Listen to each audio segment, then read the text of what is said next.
বসন্ত মানেই রঙের উৎসব, জীবনে নতুন ছোঁয়া। প্রকৃতি যেন নতুন করে বাঁচতে শেখে এই ঋতুতে।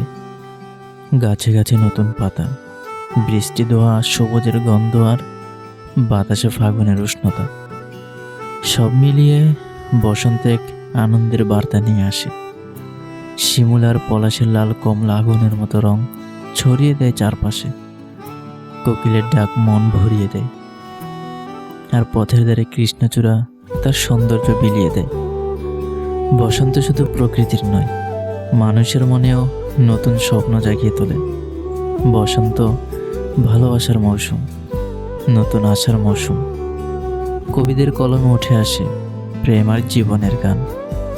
এই ঋতুতেই বাংলার বর্ষপঞ্জির প্রথম দিন, পহেলা ফাল্গুন, যখন তরুণ তরুণীরা বসন্তী রঙে রাঙিয়ে নেয় নিজেদের, হাসি মুখে বরণ করে নেয় বসন্তের আগমন।